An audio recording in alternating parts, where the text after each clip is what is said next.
كولر وامين عمر ومجدي قفشه بيدوا فيوتشر نقطة ببلاش، وفيوتشر بيوقف قطر انتصارات النادي الاهلي عند النقطة 19 بعد 6 فوز والنهارده تعادل.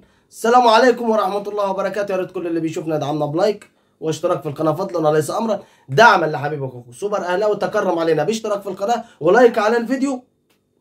ويا سادة، احنا قلنا في البداية كولر وامين عمر. امين عمر حكايته جاية بعدين، ولكن كولر في اسوأ بداية في المباريات بصراحة.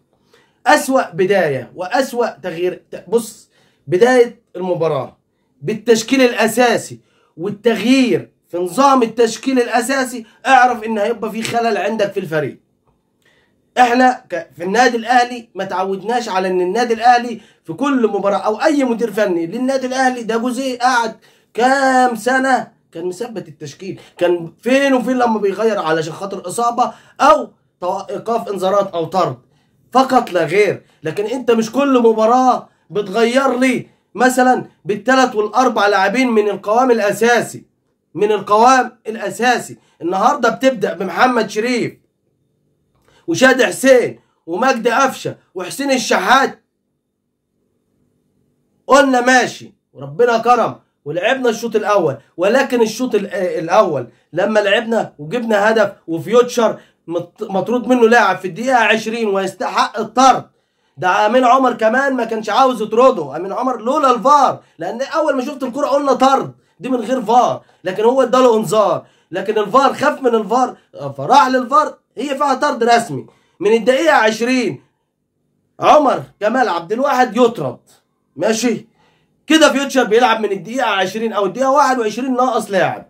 حلو، اذا انت تعمل عليه حفله، فريق ناقص لاعب يبقى انت تعمل عليه حفله، مش تجيب هدف وتنام عليه. طب جبنا هدف ونمنا عليه وعدينا الشوط الاول والحمد لله، قلنا كويس ان احنا طلعنا بفرق هدف ما تعادلناش عشان علي ماهر هيظبط الشوط الثاني. ننزل الشوط الثاني باداء اسوأ من الشوط الاول.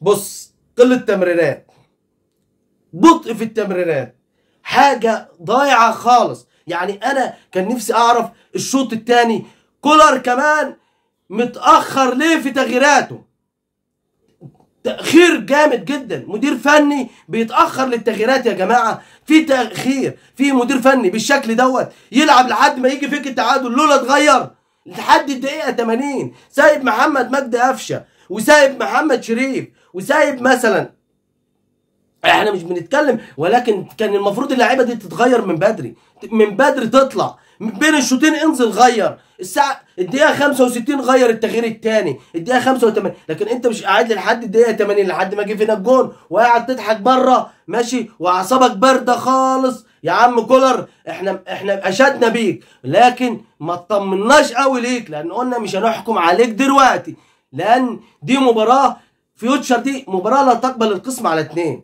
مباراة ما كانتش تقبل القسم على 2، ان انت تتعادل مع فريق مطرود منه لاعب من الدقيقة 20 واسمه فيوتشر. امال هتروح في كاس العالم هتنيله ايه وهتهببه ايه وهتلعبه ايه؟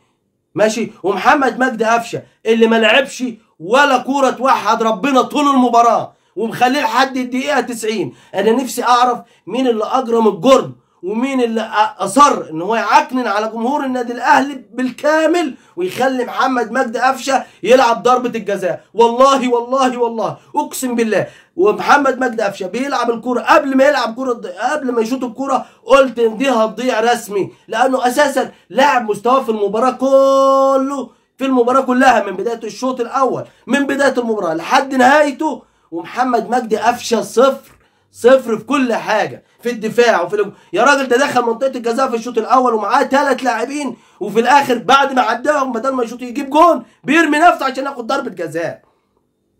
وامين عمر الحكم الفاجر، الحكم اللي جاي علشان يوقف انتصارات النادي الاهلي بفعل فاعل.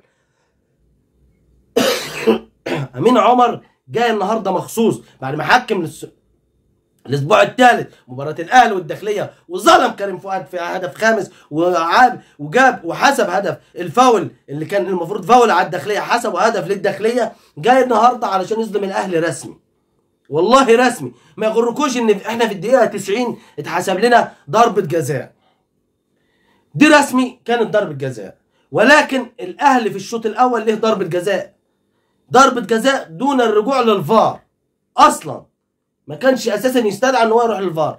ولكن الشوط الثاني انت مالكش ضربه جزاء واحده كمان، ده انت في المباراه ليك 3 ضربات جزاء، ضربتين جزاء في الشوط الثاني. ومستغرب على لعيبه النادي الاهلي اللي شايفه شادي حسين وشايفه علي معلول واقعين وعليهم ويتحسب لهم ضربه جزاء ومكملين وبنلعب الكوره بدل ما نطلع الكوره بره ونطالب بضربه جزاء. لا، لكن ما فوقناش للموضوع ده غير في اخر المباراه لما كنا متعادلين، يعني امين عمر والفار اقسموا ان هم يتعادلوا او اقسموا ان هم يظلموا النادي الاهلي النهارده. وقمه الفجور من امين عمر وحكم الفار، لان الاهلي ملوش ضربه جزاء ولكن ليه 3 ضربات جزاء.